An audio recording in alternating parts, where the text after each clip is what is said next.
ભાદરવી પૂનમ મહામેળાનો પ્રારંભ થયો છે ત્યારે મા અંબેના ધામ પગપાળા જતા માય ભક્તોની સેવા માટે સેવાભાવી લોકો સેવા કરી રહ્યા છે। ત્યારે દાંતા તાલુકાના મોટાસડા સરસ્વતી હાઈસ્કૂલની બાજુમાં અંબાજી હાઈવે ખાતે શ્રી સધીરામ સેવા કેમ્પના શુભારંભ મા અંબેની આરતી ઉતારી અને પરમ પૂજ્ય સંતો મહંતોના આશીર્વાદ સાથે કરવામાં આવેલ, જેમાં સંતો મહંતો અને સામાજિક અને રાજકીય આગેવાનો ઉપસ્થિત રહેલ, જેમાં શ્રી સધીરામ સેવા સમિતિના પ્રમુખ મોગજી ઠાકોર ચેલાણા, ઉપપ્રમુખ લક્ષ્મીબેન ઠાકોર મેમતપુર, મંત્રી શ્રી અશોકજી ઠાકોર વડગામ, સહમંત્રી નિશાંતભાઈ ઠાકોર પાલનપુર, મહામંત્રી રોહિતભાઈ ઠાકોર છાપી, ખજાનચી દીપકજી ઠાકોર વેસા તેમજ કારોબારી સભ્યશ્રીઓ દ્વારા આવેલ મહાનુભાવોનું સન્માન કરવામાં આવેલ, જેમાં શ્રી સધીરામ સેવા સમિતિ કેમ્પમાં મા અંબેના ધામ જતા માય ભક્તોની સેવા માટે કઢી ખીચડી, ચા પાણી અને મેડિકલ સેવા સાથે શ્રી સધીરામ સેવા સમિતિના સભ્યશ્રીઓ દ્વારા બોલ માડી અંબે જય જય અંબેના ના સાથે પગપાળા જતા માય ભક્તોની સેવા માટે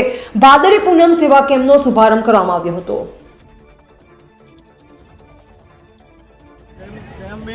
અમારો સધીરામ સેવા ટ્રસ્ટ સતત ચોથા વર્ષમાં મંગળ પ્રવેશ કર્યો, તો અમારો સતત અવિરત 4 દિવસ કેમ્પ ચાલુ રહેશે। અંબાજી પગપાળા યાત્રિકો જતા હોય ત્યાં તો દરેક મિત્રો ભાઈ ભક્તોએ ખૂબ સારો લાભ લેશે। કઢી ખીચડી, ચા નાસ્તો, મેડિકલ ભવ્ય રાસ ગરબા હોય છે, તો હું પ્રમુખ મોગજી ચેલાણા ઠાકોર, અમારા અશોકજી મંત્રી, હું પોતે અમારા ઉપપ્રમુખ લક્ષ્મીબેન, અમારા ખજાનચી દીપકજી, અમારા કારોબારી સભ્ય રમેશજી, લક્ષ્મણજી અને ભરતજી, તમામ આખી ટીમ ખૂબ મહેનત કરે છે।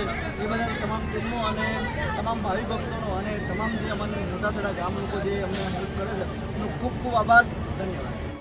પ્રમુખ મોટાસડા ગામમાં અમારો સધીરામ સેવા કેમ્પની ખૂબ સરસ સેવા થઈ રહી છે। કઢી ખીચડી, નાચા નાસ્તો, મેડિકલ અને અમારી તમામ ટીમ ભાવિ ભક્તોની ખૂબ સેવા કરે છે અને ગામ લોકોનો ખૂબ સપોર્ટ મળે છે। ગામનો મહેમાનોનો બહુ સપોર્ટ મળે છે, બધાનો ખૂબ ખૂબ આભાર।